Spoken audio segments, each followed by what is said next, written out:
Naririnig niyo po ako? Amen. Napakasarap po magpuri po sa ating Panginoon po, di ba? May kalakasan po po. Amen. Puri ng Diyos sa buhay po ng bawat isa. Nagagalak ka ba kapatid na parito ka upang puri ng ating Diyos? Amen. Amen. Ay, wait lang po. Dalawa po yung Bible ko. Sa sobrang kaba ko po, praise God po, talagang nakakakaba. Sabi ko nga po sa palengke, iba-ibang taong nakakausap ko. Laging bago. Pero hindi nakakakaba. Pero kayo po, na lagi ko pong nakakasama, every Wednesday, Saturday, Sunday, nakaka-message pa, nakakakaba talaga. Sabi ko, na alam niyo po ba, bago po kami matay sa church, sa diarrhea pa po ako. Sabi ko, praise God po, napakabuti ni Lord. Amen po. Tayo po yung magpasimula sa salita ng Panginoon. Medyo mahaba-haba po ito, kaya buksan po natin ang ating pandinig. Dito po tayo sa Gawa, chapter 9, verse 1 to 18. Gawa, chapter 9, verse 1 to 18. Alam niyo po ito at kilalang-kilala niyo po ito. Kilalang discipleship po ito ng ating Panginoong Yesus. At sa bawat isa po sa atin. Ayan po. Sige, basahin ko na po dito sa monitor. Samantala, si Saulo na may masidhing pagbabanta ng kamatayan laban sa mga alagad ng Panginoon ay pumunta sa pinakapunong pari.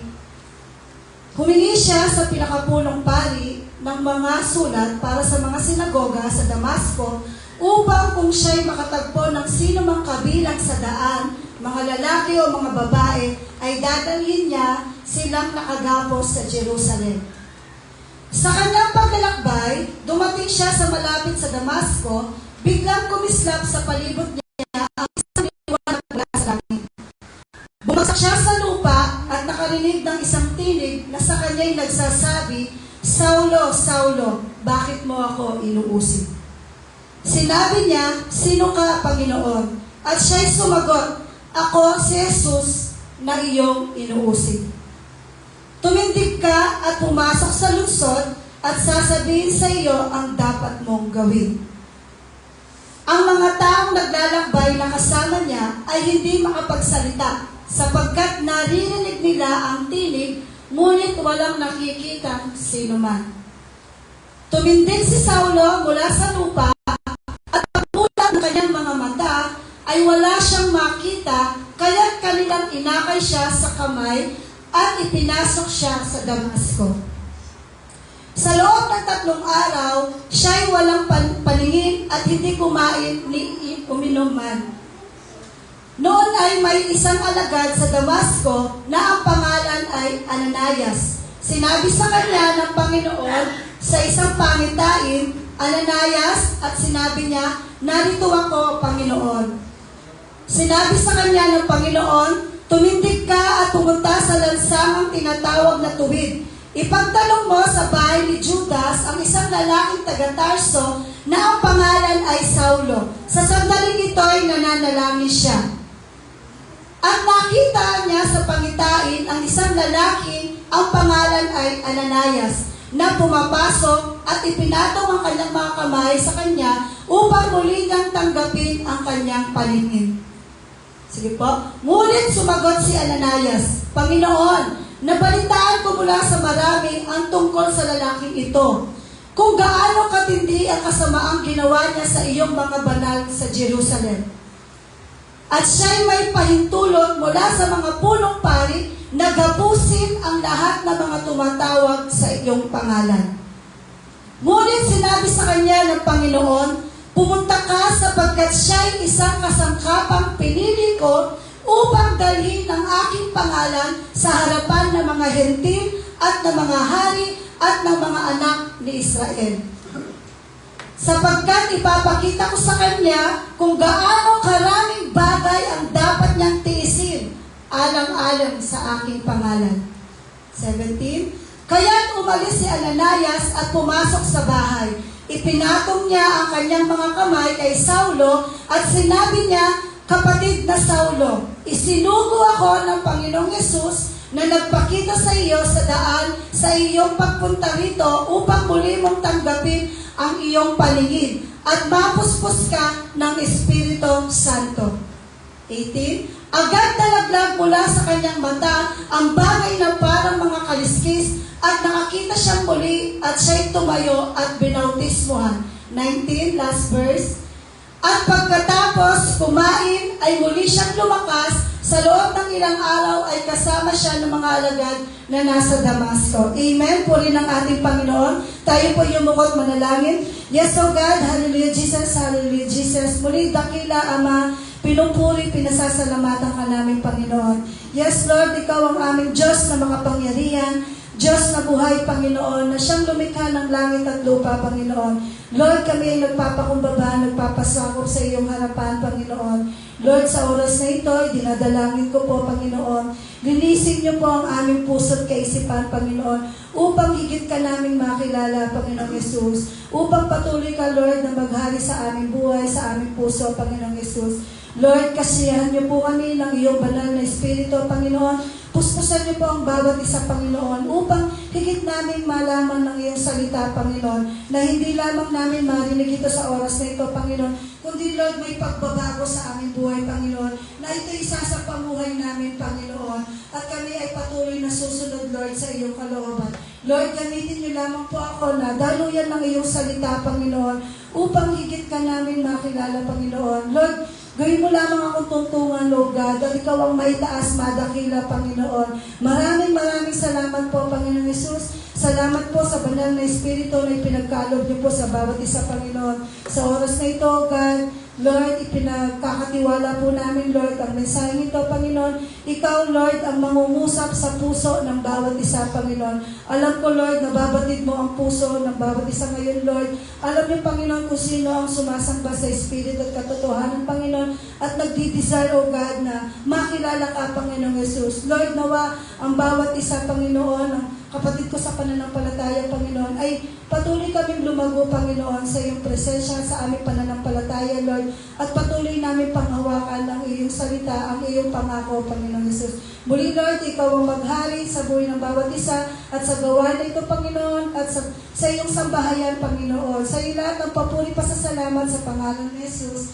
Amen, amen. Palakpakan po natin ang Diyos sa kapangyarihan. Amen po. Maraming salamat po. Kapatid, pakisabi sa iyong katabi, mapalad ka dahil narito ka. Mapalad po kayo.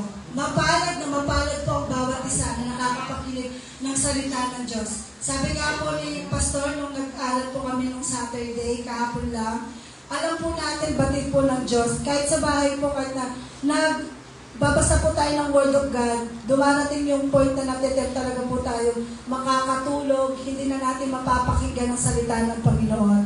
Pero praise God po, gumagawa pa rin si Lord ng paraan upang makapakinig tayo ng salita ng Diyos. Kaya kapatid, huwag mong sasayangin yung araw na ito na hindi ka makinig ng salita ng Diyos.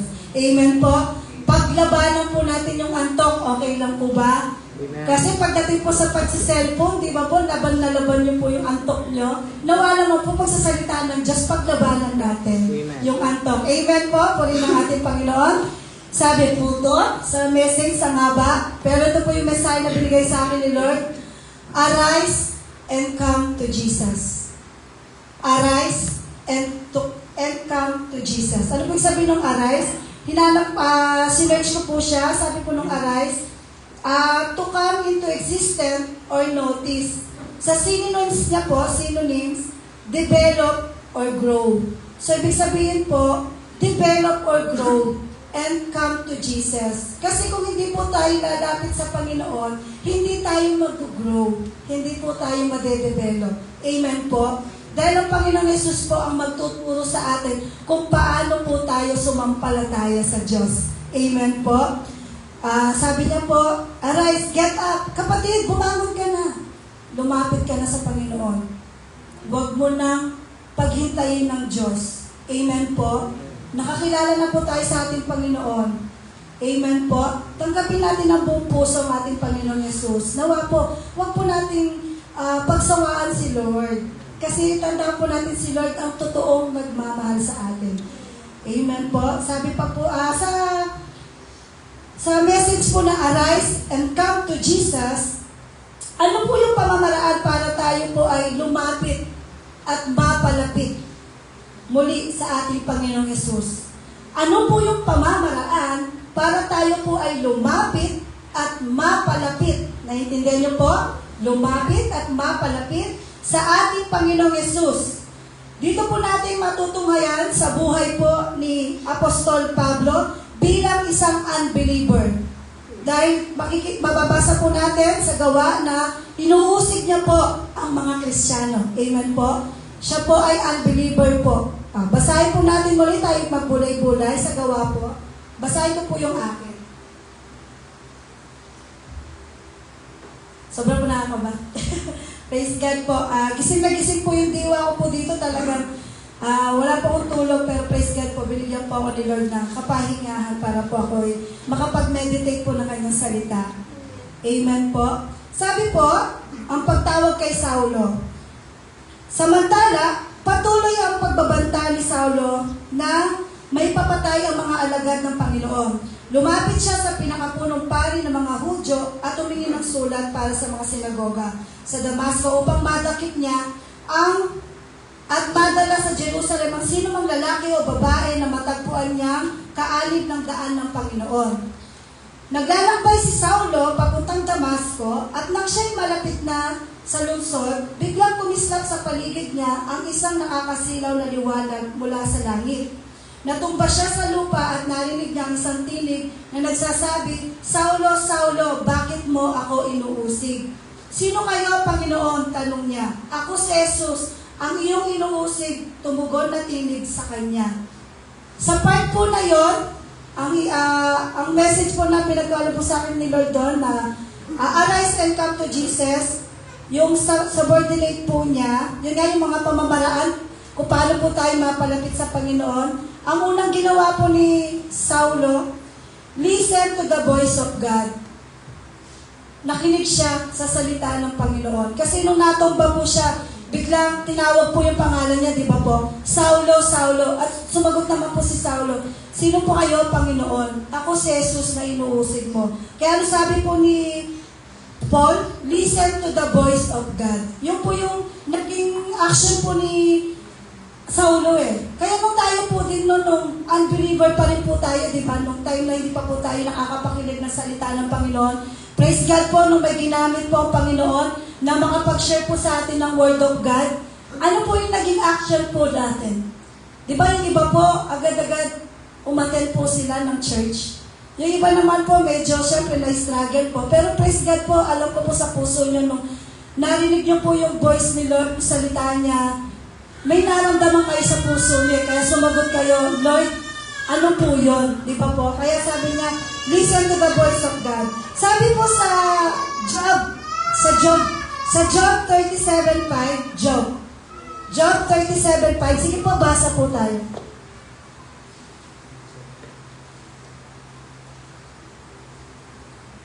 Ayan, sabi niya, ang Diyos ay kumulog na magkilala sa pamagitan ng kanyang tinig. Gumagawa siya ng mga dakilang bagay na hindi natin maunawaan. Maganda po dito sa akin po sa gawa. Sabi niya ay sa Job po, pasensya na po tagal. Naninervyos. Job.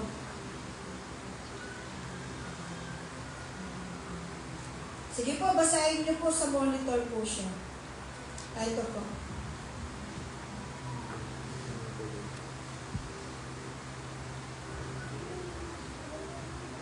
Maganda po siya dito, 37:5.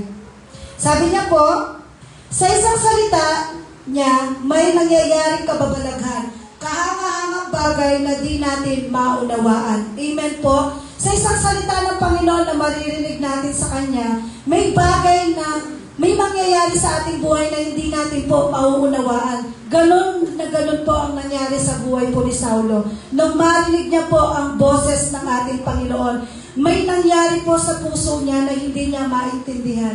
Amen po? Kasi nung pumunta po siya sa Damasco, punong-puno siya ng galit, punong-puno siya ng yung talagang pagnanais na mahuli ang mga Kristiyano na sumasampalataya sa ating Panginoong Yesus. Pero nung narinig niya ang salita, narinig niya ang boses, ang tinig ng ating Diyos, may biglang nangyari na hindi mo mauunawaan. Ganon kumilos ang Diyos. Amen, kapatid. Kaya nung nakapakinig po tayo ng salita ng Panginoon, nung napakinggan natin yung boses ng Diyos, napakinggan natin ang tinig ng Panginoon, pakapatid, alam ko po, at sa bawat isa, mararamdaman mo sa puso mo, may nangyayari sa buhay mo, sa pag-uugali mo, na hindi mo maunawaan. Kasi yung time pong yun, na napakinggan mo si Lord, kumikilos na po ang Diyos. Amen po. Tumatatak na po sa iyong puso ang kanyang salita. Amen po. Yun nga, sabi nga, listen to the voice of God. Sabi nga po sa John 8:47, ito po yung mga pamamaraan na tayo ay mapalapit sa ating Panginoong Hesus. Sa John 8:47, sige po, kayo po magbasa. Mula sa Diyos, pinagtigilin ng mga salita ng Diyos. Ang dahilan na bakit hindi nyo pinagtigilin ng ito ay sapagkat kayo mula sa Diyos. Amen. Ano pong sabi? Napakalinaw. Ang mula sa Diyos ay nakikinig ng mga salita ng Diyos. Ang dahilan kung bakit hindi nyo pinakikinggan ng mga ito ay sapagkat kayo hindi mula sa Diyos. Amen po. Noong time pong yon na unbeliever po si Saulo, hindi niya po talaga pinapakinggan ang salita ng Diyos. Ang pinakikinggan niya po ay ang dyablo. Di ba po? Ganon din po tayo noon nung tayo unbeliever pa po at hindi nakikinig. At hindi pa po natin napakinggan ng katotohanan at ang tinig ng Diyos. Tayo po ay namumuhay na makasanlibutan. Tayo po ay kalaban ng Panginoon. At ang pinakikinggan po natin ay ang salita ng dyablo. Amen po. Pero praise God po, dahil makapangyarihan ng Panginoon, praise God po na tayo inabot ng Diyos, gumamit si Lord ng mga taong naglilingkod sa Kanya upang maabot sa atin ang salita niya, ang tinig ng Diyos. Amen po. Kaya sabi niya, ang mula sa Diyos ay nakikinig na sa salita ng Diyos. Kaya nung napakinggan na po ni Saul ang tinig ng Panginoon, ang tinig na ng Diyos ang pinakikinggan niya. Kaya biglang nag-transform, biglang may nabago po sa puso ni Saul. Na ganon din po tayo nung time na unbeliever po tayo. Uhaw na uhaw po tayo sa tinig ng Panginoon. Uhaw na uhaw po tayo sa salita ng Diyos. Nung tayo po ay nakakilala na nag-uumpisa pa lang po tayo naglilingkod sa ating Panginoon. Amen po. Pangalawa po na pamamaraan, obedience is the most needed. Ang pagiging masunurin ang pinakakailangan. Kaya sabi nga po, laging paalala ng ating buting pastor, sa gawain po ng Diyos, hindi pagalingan. Tayo po ay pasunuran. Amen po? Kapatid, sumusunod ka ba? Amen po? Kapatid, sumusunod ka ba? Amen. Inaantok na po ang bawat isa. Mahaba-haba pa po ito. Huwag po tayong antokin. Paglabanan po natin. Dahil praise God po. Napakasarap pakinig po ng salita ng Panginoon. Obedience is the most needed. Mababasa po yan dito sa Gawa ulit. Dahil pinagbubulay-bulayan po natin ang buhay ni Saul nung siya po ay nagsimula na pong makapaglingkod sa Panginoon nung siya'y makakilala. Pero that time po yan, at believer po siya, tinuusik niya ang mga Kristiyano. Sige po, balik po tayo sa Gawa. Sabi niya po dito, obedience is the most needed. Dito po, tumayo kang pumasok sa lungsod at doon sasabihin sa iyo kung ano ang dapat mong gawin. Diba? Sabi ng Panginoong Hesus, tumayo kang pumasok sa lungsod at doon sasabihin sa iyo kung anong dapat mong gawin. Ano ang ginawa po ni Saul? Tumayo siya, pinakinggan niya yung Diyos, kung saan siya pupunta, kung saan siya papasok, dahil hihintayin niya po yung inuutos ng ating Panginoon. Nandun lang po si Saul, naghihintay kung ano ang gagawin po ng Panginoon. Praise God po, sa kabila na yung pagiging makasalanan po ni Saul, ay kinahabagan siya ng Diyos, at praise God po, si Saul po hindi nagmatigas, sumunod siya sa Panginoon. Nung pagtayo niya po yun, talagang nawalan na po siya ng paningin, di ba po? Obedience is the most needed, kapatid. Noong time po ba na tayo na po ay nakapakinig na salita ng Diyos, tayo po ay nabuksan na yung puso't kaisipan natin, nandun na po yung i-release natin ng pagsunod, di ba po? Nung talagang kung sitiyasatin po natin yung panahon pa na tayo yung kumpisa. Mga ilang years na po ba tayo naglilingkod sa Panginoon nung tayo po tanggapin natin si Jesus? Di ba po kung sisiyasatin po natin yung mga panahon na yun, kung gaano tayo kainit sa paglilingkod na ating Panginoon? Amen po? Ngayon po, ngayon lately kapatid, ano nangyayari na po sa ating paglilingkod sa Diyos? Nag-aalab pa rin po ba? Nandun pa rin po ba yung pagsunod natin sa Panginoon? Nawa po, wag po maaalis ang pagsunod natin sa Diyos. Yun po ang pinakakailangan po natin. Sabi nga po ni Sister Hannah po no, sa Bible study, di ba nga po, yung love languages, pero pinaka-important po is obedience. Obedience po, kasi doon din po nagkasala po si Eva at Adan, di ba po? Dahil nag-disobey po sila kay God. Kaya ito po yung pamamaraan para po tayo patuloy na mapalapit at lumapit sa ating Panginoon. Obedience. Sabi nga po sa James 1:22, Santiago 1:22, sige po, basahin po natin para magising po kayo. Gising pa po? Amen. Itaas po yung mga kamay. Itaas po lahat. At ikuway. Amen. Puri ng Diyos. Sige po, basa. Ngunit maging tagatupad kayo ng salita At hindi tagapakinig lamang. At dinadayan ninyo ang inyong mga sarili. Amen po. Anong pinapaalala po sa atin ni Lord? Pinapasabi, maging tagatupad tayo ng salita ng Diyos at hindi nakikinig lamang. Amen po. Napakapalad po natin dahil nakakapakinig tayo ng salita ng Diyos. Pero praise God po, mas mapalad ka kapatid at mas makikilala mo Panginoong Yesus kung tinutupad mo ang tungkulin na pinag-uutos sa iyo ng Diyos. Amen. Amen po. Kasi mas lalago at lalago ang iyong pananampalataya sa ating Panginoon. Obedience. Pagsunod lang kapatid. Kung ano po yung ginawa po ni Saulo, noong time po yun na una po, na pakinggan niya yung tinig ng Diyos, at ang sabi ng Panginoon, tumayo ka at pumunta ka sa lugar na ito, nakinig po si Saul. Hindi po siya nagmatigas na, Lord, bakit ako makikinig? Di ba inuusig kita? Bakit ako susunod? Hindi siya nag-react po ng ganun eh. Agad-agad siyang tumayo at sumunod sa ating Panginoon. Ganon din po tayo nung nakapakinig po tayo ng tinig ng Diyos. Nung mainit pa po tayo sa paglilingkod, walang reklamo kapatid, kahit napapagod na pupuyat ka. Dahil in love ka pa nun kay Lord. Ngayon kaya kapatid, in love ka pa ba kay Lord? Hinahanap mo pa ba ang ating Panginoong Yesus? Sa tagal-tagal na po natin naglilingkod sa Diyos, sa haba na po ng, sabi nga, tumanda ka na sa paglilingkod or tumanda ka na sa pag-aalaga mo sa mga anak mo, nandun pa rin po ba yung desire ng puso mo na maglingkod? Parang sa pamilya lang natin, nandun pa po ba yung desire na paglingkodan natin ang ating pamilya? Walang hanggang katapusan ng paglilingkod sa pamilya. Amen po. Lalo na po sa isang magulang. Ganon din po tayo bilang lingkod ng Diyos.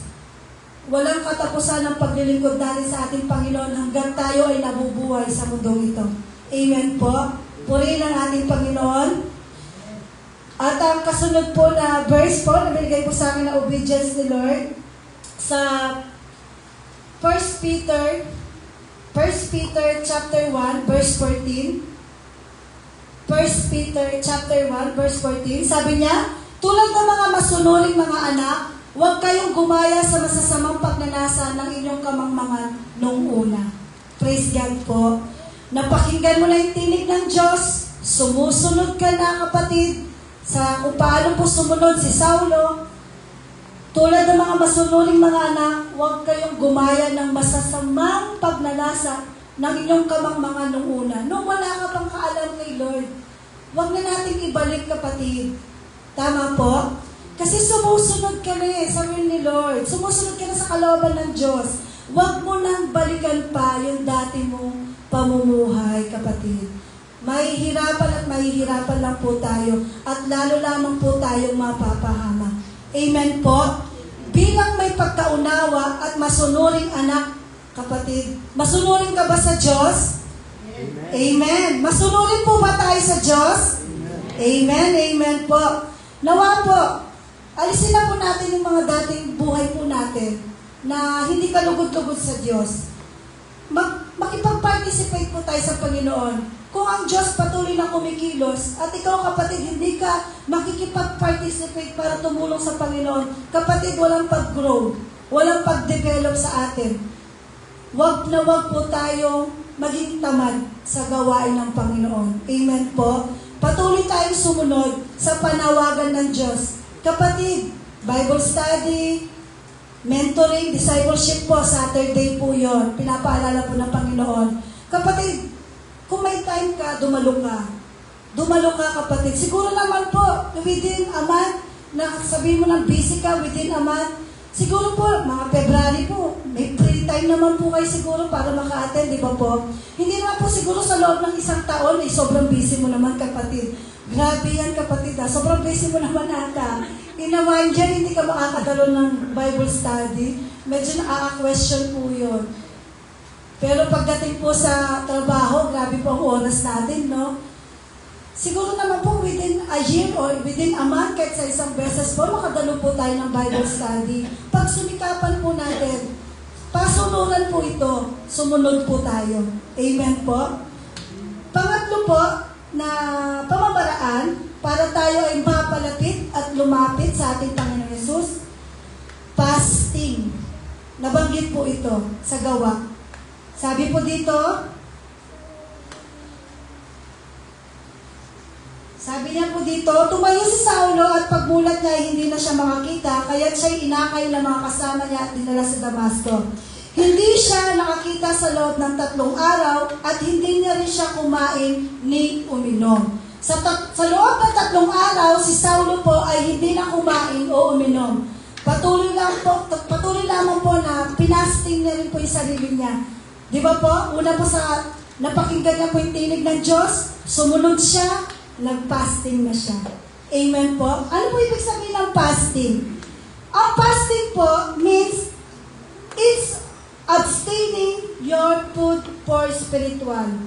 Abstaining your food for spiritual. Ibig sabihin, pagpipigil, kapatid. Pagpipigil sa pagkain para mas mag-grow po yung spirito natin kaysa yung laman natin. Mas magkaroon po ng kalakasan yung spirito natin kaysa yung katawang panlupa natin. Kaya pagpipigil, kapatid, sa pagkain. Kaya kung magpapasting po tayo, pigilan, kapatid. Meron ka ba ng desire para pigilan mo? Minsan ako po, sabi ko nga, Lord, magpapasting po ako, pero nakakatukso po talaga sa palengke, dami pong pagkain. Sabi ko nga po, nung doon sa ubas, dahil nga po kumakalam na po yung sigmula ko, sabi ko, Lord, nagpapasting ako, pero nakakain po ako ng ubas. Sabi ko, pero praise God po talagang, sa kabila po ng puyat, pagod po yung kalakasan po ni Lord na pinagkaloob niya po sa atin, di ba po? Napakabuti po ng Panginoon. Ano pa po sabi po ng fasting? Yun nga, ano yung reason mo bakit ka nagpa-fasting? Sabi po niya, ano yung reason mo ba't nagpa-fasting ka?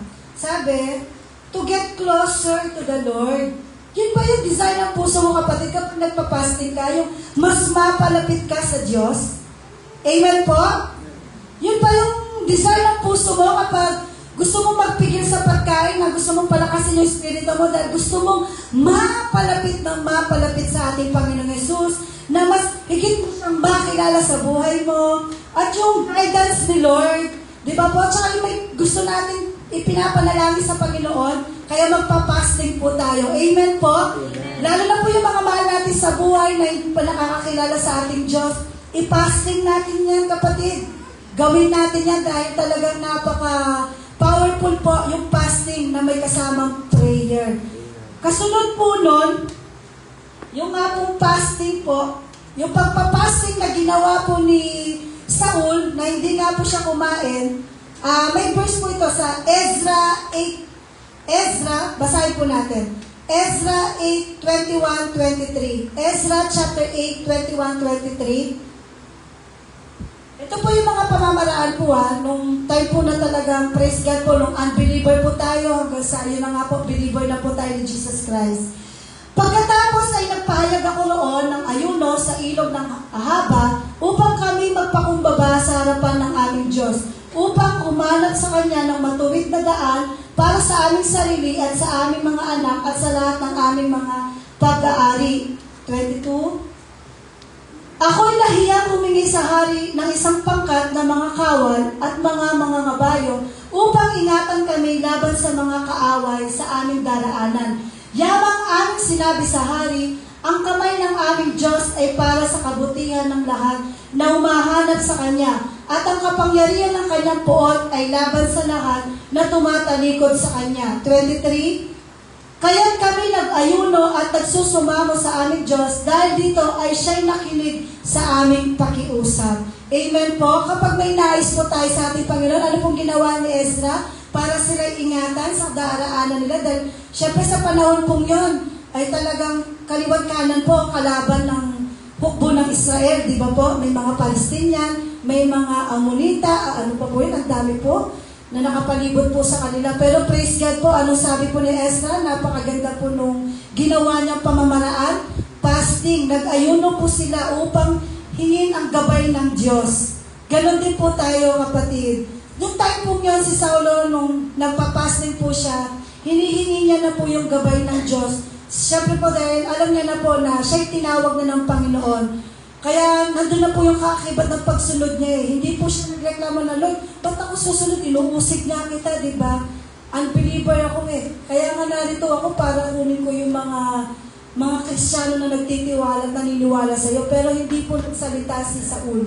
Siya ay nakinig, sumunod, at ngayon po nag-fasting na siya. Kaakibat po ng pagpapasting po ni Saul at nung tayo din po, nung time na sumusunod na po tayo sa Panginoon, na grabe po yung kalalim ng pagsunod po natin sa Panginoon. Sigurado po, nung time po yun na mainit ka pa sa paglilingkod ng Panginoon, may nakagawa na po siguro 1 week nag-fasting sa inyo. Meron na po. Nung time po yun, kung babalikan nyo po yung nung nag-umpisa kayo na tinanggap nyo si Jesus Christ sa buhay nyo. Baka 1 month po siguro nag-fasting po kayo, no? Meron po ba 1 month nag-fasting sa inyo? Wala po ba? O ngayon po kaya, lately, may nagpa-fasting pa po ba? Yun lang po talaga. Nakakalungkot po na tayo po na tumatagal po sa paglilingkod ng Panginoon ay nababaliwala po yung, di ba po, yung paghahangad natin na mapalapit sa ating Panginoon. Nawa po huwag natin pong alisin yon sa pamumuhay po natin upang higit natin makilala ang ating Diyos na ating pinaglilingkuran. Amen po? Anong kaakibat po ng fasting po ni Saul? Prayer to communicate God with repentance and humbleness. Natuto na po siyang manalangin sa Diyos, nakipag-usap sa Diyos, kasi through prayer po, nakikipag-usap tayo kay Lord with repentance and humbleness. Kapatid, nung time po nun, na talagang lumalalim ka na sa salita ng Diyos, talagang nakikilala mo na ang Panginoong Yesus. Di ba po, nandun na po yung pakikipag-usap mo sa Panginoon na merong pagpapakumbaba, na merong paghingi ng tawad. Mararamdaman mo yun, kapatid. Kaya, napakapalad mo, kapatid, kung umiiyak ka sa harapan ng Diyos. Amen po. Dahil masarap umiyak kay Lord. Kasi bakit? Mas nararamdaman mo yung paghingi ng tawad sa Diyos at yung pagpapakumbaba sa harapan niya. Amen po. Dahil alam na alam mo sa sarili mo, kapatid, makasalanan ka, makasalanan ako. Amen po. Prayer to communicate God with repentance and humbleness. Mababasa po ito sa Gawa, dahil pinagbubulay-bulay po natin yung Gawa. Sabi nga po, sa Damasco may isang alagad na ang pangalay Ananias. Tinawag siya ng Panginoon sa pamagitan ng isang pangitain. Ananias, ano po yun, Panginoon? Tugon niya. Sinabi ng Panginoon, pumunta ka sa kaling tinatawag na tuwid sa bahay ni Judas at ipagtanong mo ang isang lalaking taga-Tarso na ang pangalay Saulo. Siya'y nananalangin ngayon. Amen po? Natuto na po manalangin si Saulo na isang unbeliever na umuusig sa ating Panginoon. Kapatid, kung babalikan mo, i-relate mo yung buhay mo kay Saulo, ganon na ganon din po tayo. Mula nang mapakinggan natin ang salita ng Diyos sa mga taong ginamit ang ating Panginoon, tayo'y sumunod, tayo'y nag-fasting, ngayon po, tayo na po'y natututong manalangin, makipag-usap sa Panginoon na may pagpapakumbaba, na may paghingi ng tawad sa Panginoon. Amen po. doon po mas mapapalapit at lumalapit tayo sa paanan ng ating Panginoong Hesus. Kapatid, nawa, asamin pa po natin yon kung paano po yung umpisang naglingkod tayo sa Diyos. Makikita niyo po yung paglilingkod po ni Saul. Isa po siyang inspirasyon sa mga Kristiyano na katulad natin. Di ba po, nung tinawag po si Saul ng ating Panginoong Hesus, maganda bang naging kalalagayan niya? Hindi po. Mababasa din po dito, sabi nga, na ipapaalam ng Panginoong Hesus yung dadanasin niya na kailangan niyang tiisin. Kapatid, nung naglilingkod ka sa Panginoon, hindi pa ganon kasuffer yung suffering na pinagdaanan ni Saul nung siya'y naglilingkod, di ba po? Talagang nandun na po yung nasa bingit ng kamatayan ng kanyang buhay. Pero ikaw, kapatid, wala ka pa naman sa ganon, di ba po? Pero bakit nasan na po yung paglilingkod natin sa ating Panginoon?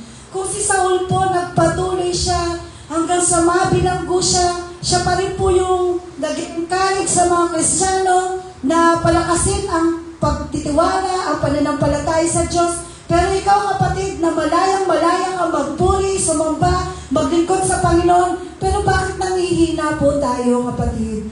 Alam ko po lahat ng bawat isa ay dumaranas po ng pagsubok. Pero praise God po, yung pagsubok na pinagdadaanan po natin, kapatid, ay maluluwalhati at mapaparangalan ang Diyos sa buhay mo. Amen po? Dahil magagamit mo yung testimony. Amen po? Kung pinapatutuo mo si Lord sa buhay mo, kapatid. Ang tanong lang, kapatid, kinakahiya mo ba si Lord? No, amen? Tama po? No, amen? Gising pa po? Amen, amen. Yun po yung mga pamamaraan na nawa po magamit po natin upang tayo ay muli mapalapit sa ating Panginoong Hesus. Sabi po, arise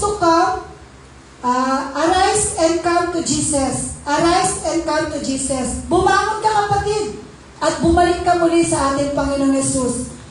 Ang mahirap kasi po sa atin ngayon, lately po ang mga Kristiyano, bumabangon, kagad-agad hawak cellphone. Tama po?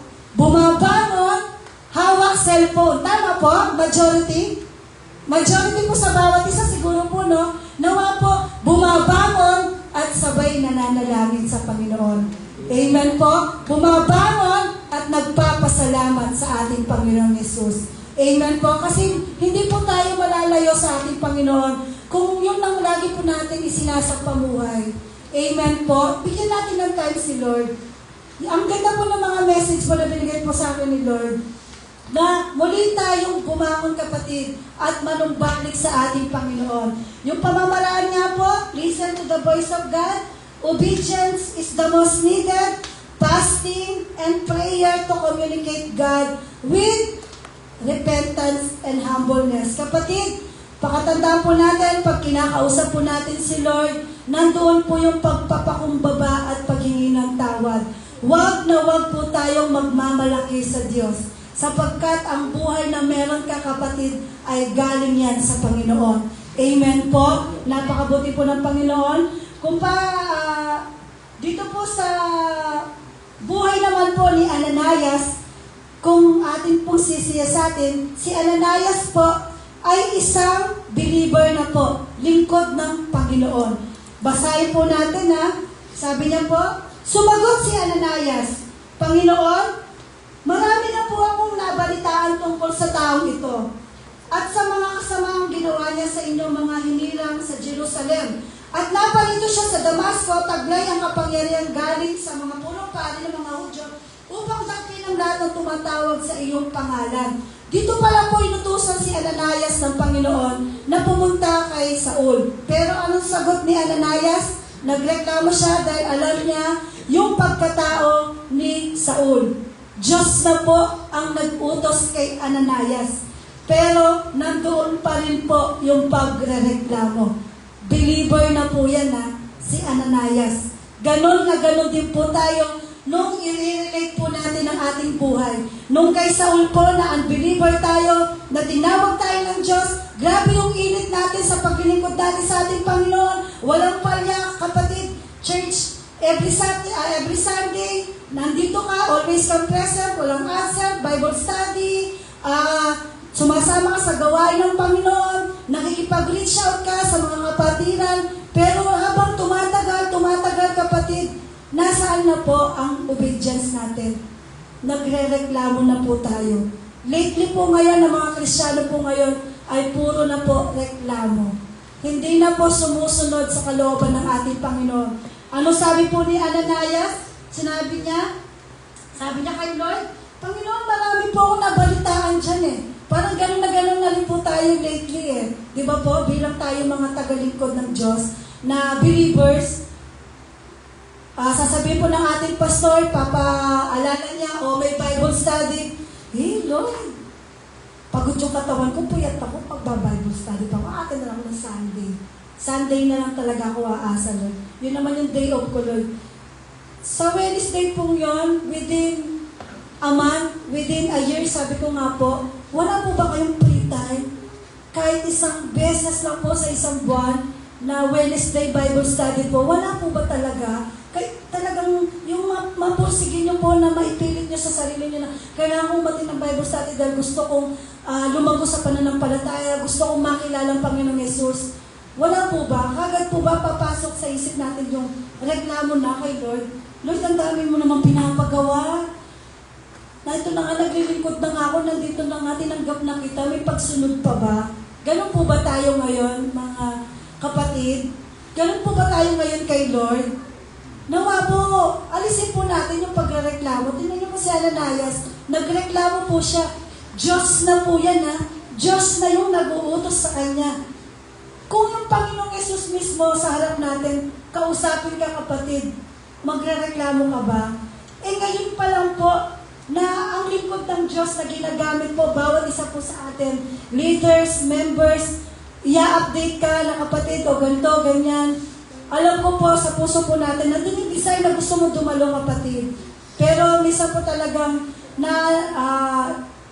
didistract po tayo ng mga gawain po natin sa bahay, gawain sa trabaho, di ba po? Pero nawa po, i-design po natin, pag-pray natin kay Lord, Lord, kahit isang beses lang po, makatin ako ng Bible study kasi gustong-gusto ko lumago sa iyong salita. Nawa po ganun po, di ba, kapatid?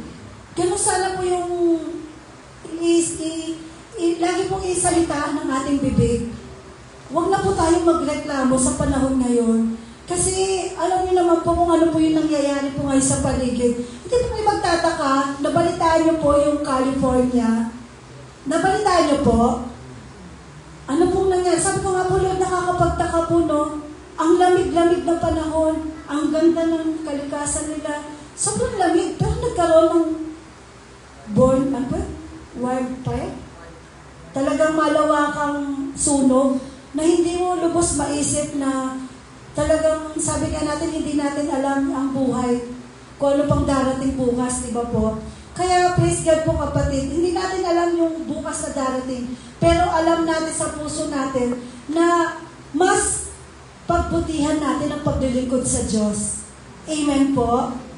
Huwag na po tayo magreklamo kapatid sa kamukha po ng ginawa po ni Ananias. Diyos na ang nag-utos sa kanya. Kapatid, bilang ginagamit tayo ng Diyos, huwag na po tayo magreklamo sa mga leaders natin, sa mga leaders po na namumuno sa atin. Tayo po'y magpasakop sa kanila.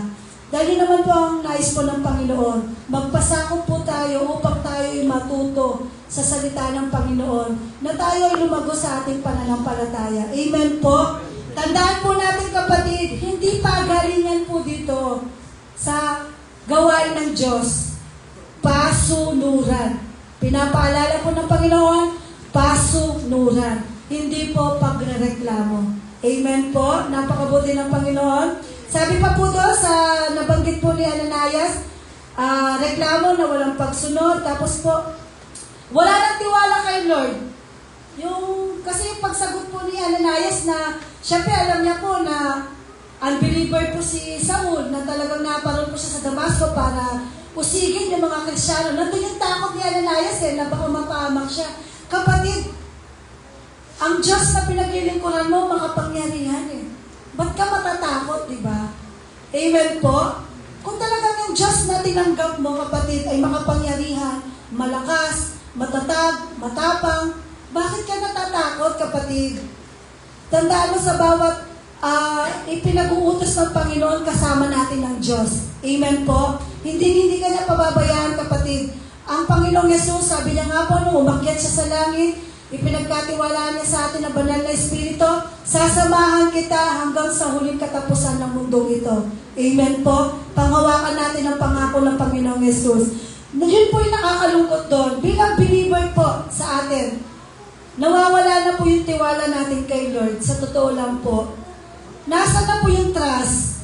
Mas napapriority na po natin yung trabaho, business, gawain sa bahay, hindi na po natin maiwan. Kasi nga, sasabihin nga natin sa sarili natin, ang dami mo ng, kumbaga pagod na pagod ka na sa gawain sa labas, sa bahay mo, sa trabaho mo, sa negosyo. Kaya ganyan na nadidistract ka na parang wala ka ng time na maglingkod sa Panginoon. Kaya nandun na yung wala ka ng tiwala kay Lord at nagtitiwala ka na lang sa sarili mong kakayahan. Mali-mali po yun, kapatid. Kaya dumarating po yung time na hindi natin na ibibigay yung totally pagsunod kay Lord eh. Kasi may gawain po may gawain po tayo kay Lord, hindi po tayo nakakadalo. Nakakalungkot lang po, kapatid. Pero kung nandun lang po yung desire po ng puso natin, tandaan niyo po, ako po, sabi ko nga, sa kabila ng puyat at pagod ko, nandun yung desire ko na matuto ng salita ng Diyos. Praise God po, hindi po pinababayaan ni Lord yung kalakasan ko. Kasi kahit na, sabi ko nga po, pag wala akong tulog, umaatake po yung migraine ko po. Minsan po tagang masakit sa ulo. Pero sabi ko, Lord, ang kalakasan na meron ako galing sa iyo eh. Ba't ipagkakait ko? Sabi ko nga. Pero praise God po, hindi pinabayaan ni Lord yung katawan na ipinagkaloob niya sa akin, yung kalakasan na binigay sa akin ni Lord. Kasi nga, gusto ko si Lord na paparangalan sa buhay ko. Amen po. Kaya ganoon din po, kapatid, hangarin natin na lumago sa pananampalataya. Hangarin natin na hanggang may pagkakataon po ay dumalo po tayo sa gawain ng Panginoon. Kasi kapatid, mapalad tayo na may lingkod ng Diyos na nagpapatuloy, na masigasig na maturuan tayo ng salita ng Panginoon, na matuto tayo sa katotohanan at hindi tayo mapahamak, kapatid. Kasi naglalabasan na po yung mga false teacher, false prophet po. Nagsisilabasan na po yung mga yan. Kaya nawa, kapatid, tayuan natin yung faith natin kay Lord. Mas lalo po tayo lumapit sa ating Panginoong Yesus upang hindi po tayo mapalayo sa Kanya. Amen po? Kaya sabi ko nga po, kung mapapansin niyo po yung buhay po ni Saul at sa buhay po ni Ananias, di ba po, unbeliever, Saul. Pero nung siya'y tinawag ng Diyos, napakinggan niya yung tinig ni Jesus, hindi ba agad-agad sumunod siya? Sumunod siya sa pinag-uutos ng ating Panginoon. Ganon din po tayo nung time na tayo ay nag-uumpisang naglilingkod sa Panginoon. Nung napakinggan po natin yung tinig ng Diyos, nagkaroon tayo ng kauhawan sa salita ng Panginoon, nagkaroon ng pagbabago sa ating puso dahil nawala po yung parang guilty sa puso natin na yung galit, nawala po yung inggit, nawala po yung sama ng loob. Di ba po? Nagkaroon po ng kapayapaan, kagalakan sa puso natin dahil yung salita ng Panginoon, yung binibigay po ng ating Panginoong Yesus, nung time po, kung babalikan po natin yun, nung tinanggap po natin si Jesus Christ. Di ba po? Walang pagrereklamo po noon. Nung nag-uumpisa po tayo, grabe ang init mo sa paglilingkod sa Panginoon. Amen po. Walang absent, complete attendance ka, kapatid. Nandyan, lagi ka nag-reach out sa mga kapatiran, kinakamusta natin sila, di ba po? Dumadalo ka sa gawain ng Panginoon, kahit na alam mong busy ka, pero praise God, binibigyan at pinaglalaanan mo ng oras si Lord. Pero lately po, kapatid, ngayon po sa buhay po ni Ananias, na isang pong lingkod ng Diyos, believer na, may pagrereklamo na. Ganon din po tayo ngayon, kapatid. Alam ko po, may pagrereklamo na po sa atin. Kasi nga, sabi ko nga po, sa bawat pagsubok na pinagdadaanan natin, di ba, na sobrang pagod na po natin sa bahay, sa mga gawain natin, talagang nandun pa po yung, syempre kailangan natin paglaanan ng oras si Lord. Nandun na yung pagrereklamo kapatid. Nawawala na po. Nawawala na yung init ng paglilingkod natin sa Diyos. Nawawala na po yung love natin kay God. Kapatid, arise to come to Jesus. Bumakot ka muli kapatid at bumalik sa ating Panginoong Yesus. Hindi pa po huli ang lahat kapatid. Tinawag ka na ng Panginoon. Tinuring ka na niyang anak kapatid. Nawa po, mahalin natin ang Panginoong Yesus. Nasa huling mga araw na po tayo ngayon mga kapatid. Huwag po natin sasayangin yung pagkakataon ay pinagkakaloob ng Diyos na mapaglingkuran natin siya ng buong puso at katapatan. Amen po? Nawa po pagbubulay-bulayan po natin ang salita ng Diyos. Napakaganda po. Kaya kasabi ko nga po, nung time na si Saul, unbeliever, hanggang sa naging believer po siya Jesus Christ, andun yung totally obedience niya. Ganun na ganun din po kami nun Nung time na tinawag kami ni Lord, paano ba kami tinawag ni Lord nung time na yon? Kapatid, walang-wala din kami nun.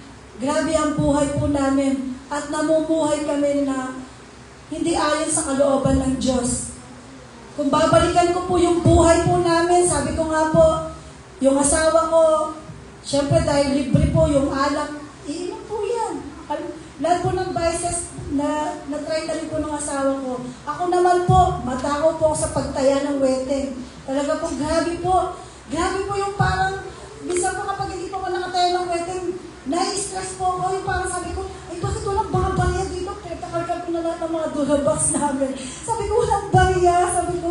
Pero grabe po yung, nung nakakilala na po kami kay Lord, praise God po, doon mo hindi mo mauunawaan yung pagkilos ni Lord, na unti-unti may pagbabago. Di ba po?